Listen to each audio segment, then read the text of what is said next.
অভিনয় করতেছি, আসি তো তোমার লগেই।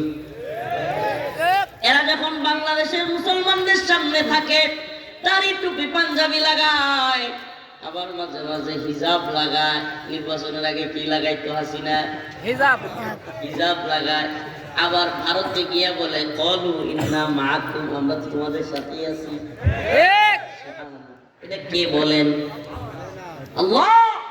আল্লাহ বলতেছেন যে এরা মুমিনদের সামনে ইমানদারের সাজ সাজে, কিন্তু হিন্দুদের সামনে গিয়া, ভারতে গিয়া বলে কলু ইন্না মাআকুম, আরে আমরা তো তোমাদের সাথেই আছি। ইন্নামা নাহনু মুস্তাহজিউন, এরা বলে যে এরা হলো মজা করে আমাদের সাথে, মুমিনদের সাথে।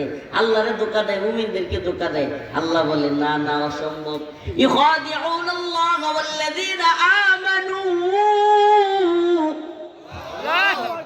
ইখাদিউনাল্লাহ ওয়াল্লাযীনা আমানু। আল্লাহ বলেন এরা মনে করে এরা মুমিনদেরকে ধোঁকা দিতেছে, এরা মনে করে এরা আল্লাহরে ধোঁকা দিতেছে। আল্লাহরে ধোঁকা দেওয়া মানে কি? আসলে অন্তর থেকে সে নামাজি না। অন্তর থেকে সে নামাজি হইলে, অন্তর থেকে সে ইমানদার হইলে ফজরের নামাজ ছাড়তে পারত না। সত্যি বলবেন, ছাড়তে পারত না। গতকালকে আমাদের নেত্রকোনা জেলার এসপি সাহেব আমারে বলতেছে, হুজুর আমার একটু নসিহত করেন। আমার খুব ভালো লাগছে বিষয়টা। আমি বললাম কি নসিহা করব? ছোট্ট একটু নসিহা করি। আর দিন ও আন-নসিহা, আল্লাহ রাসূল হাদিসের মধ্যে বলেছেন দিন হলো উপদেশ। দিন কি? উপদেশ। দিন হলো উপদেশ। যেহেতু আপনি বলছেন নসিহা করার কথা, ছোট্ট একটা শব্দে নসিহা করি।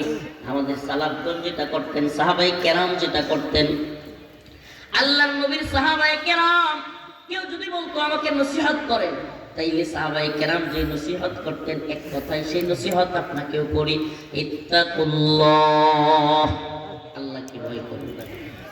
কাকে ভয় করুন? আল্লাহকে। এর চেয়ে বড় নসিহত আর নাই। আল্লাহকে ভয় করুন ভাই। চুরি করার ক্ষেত্রে আল্লাহকে ভয় করুন, জিনা করার ক্ষেত্রে আল্লাহকে ভয় করুন, সুদ ক্ষেত্রে আল্লাহকে ভয় করুন, মদ খাওয়ার ক্ষেত্রে আল্লাহকে ভয় করুন।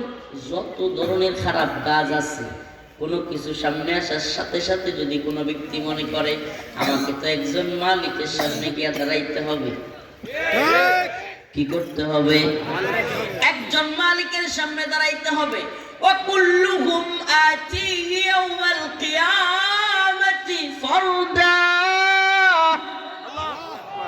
আল্লাহ বলেন তোমাদের প্রত্যেককে, ও শাহাবুদ্দিনের ছেলে রফিকুল ইসলাম, ও অমুকের ছেলে অমুক, ও তমুকের ছেলে তমুক, প্রত্যেককে আল্লাহ পাকের সামনে ওয়াকুল্লুহুম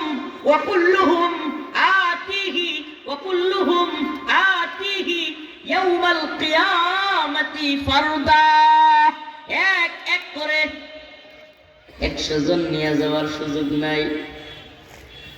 নমিনেশন কনফার্ম করতে 5000 লোক নিয়ে যান, কিন্তু আল্লাহর সামনে বলেন না কয়জন যেতে হবে? 100। কুল্লুহুম আতিহি ইয়াওমাল কিয়ামাতি ফারদা।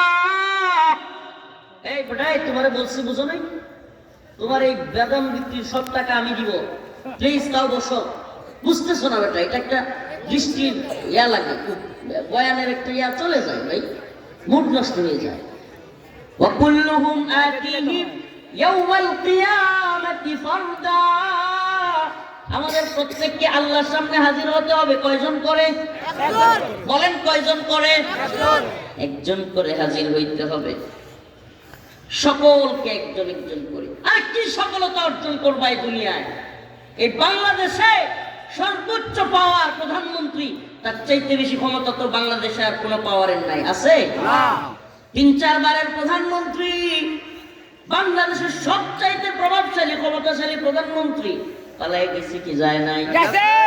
আবার 3 বারের প্রধানমন্ত্রী অসুস্থ থাকতে থাকতে মৃত্যু শয্যায় দীর্ঘদিন বিছানায় পড়ে থাকতে থাকতে মৃত্যুবরণ করছেন না করেন নাই? 3-4 বারের সাধারণ সম্পাদক, কয়েকবারের মন্ত্রী, বিশাল পাওয়ারফুল লোক, নোয়াখালীর মানুষ, ইন্ডিয়ার হসপিটালে ভর্তি। কথা বলেন, এই দুনিয়া কিছুই না, কিছুই না, ঠিক কি ঠিক না? এই দুনিয়া কিছুই না রে বাবা, কিছুই না।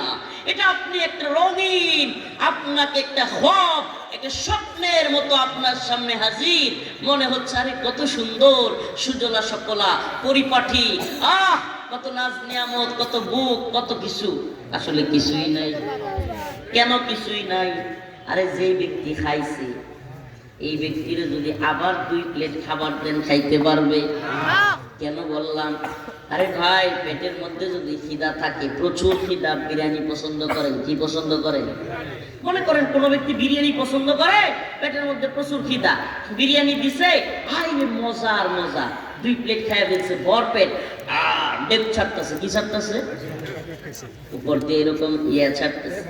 এরপরে যদি তারে বলা হয় তোরে আরো 3 প্লেট খাইতে হবে, পেট ভরে খাইছে, এখন আরো 3 প্লেট খাইতে হবে, ওর অন্তরের মধ্যে কি মজা লাগবে নাকি সাজা?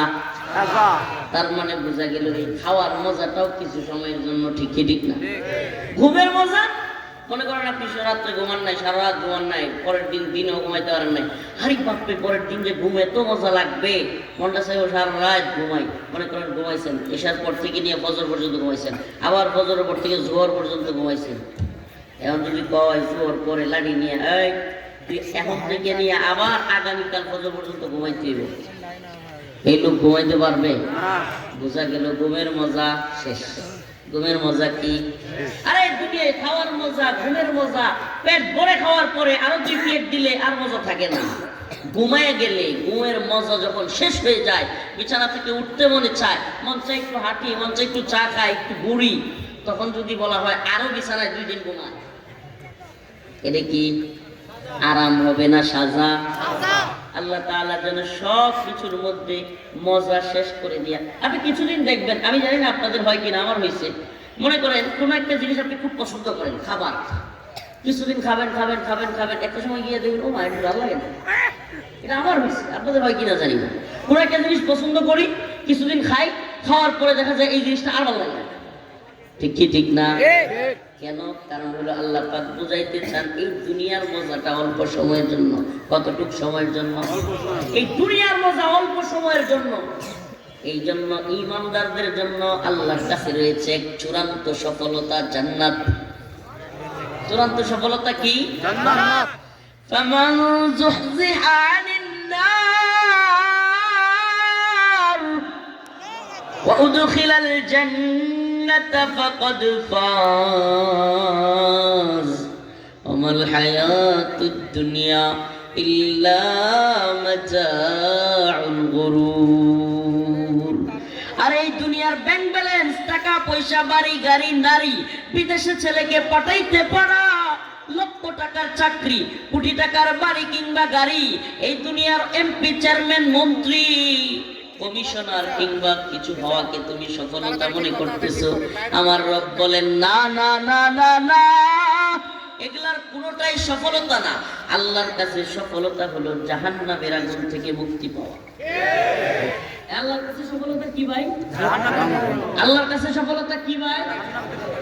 ফামান যুহজিহা আনিন নার, আল্লাহর কাছে সফলতা হলো জাহান্নামের আগুন থেকে মুক্ত হওয়া। বোঝা যায় এই দুনিয়ায় আমি সফল নাকি ব্যর্থ, এটা বুঝারই উপায় নেই। সুবহানাল্লাহ বলবেন না? এই দুনিয়ায় আমি সফল নাকি ব্যর্থ এটা বুঝার কি নাই। আমি যদি জান্নাত পাই, জাহান্নামের আগুন থেকে মুক্তি পাই, বুঝা গেল আমি কি সফল, বুঝা গেল আমি কি সফল। আর যদি এটা না করতে পারি, ইমানদার হিসেবে কবরে না যেতে পারি, মুনাফিকের জিন্দেগি যদি আমার গঠন হয়, আল্লাহ মাফ করুক।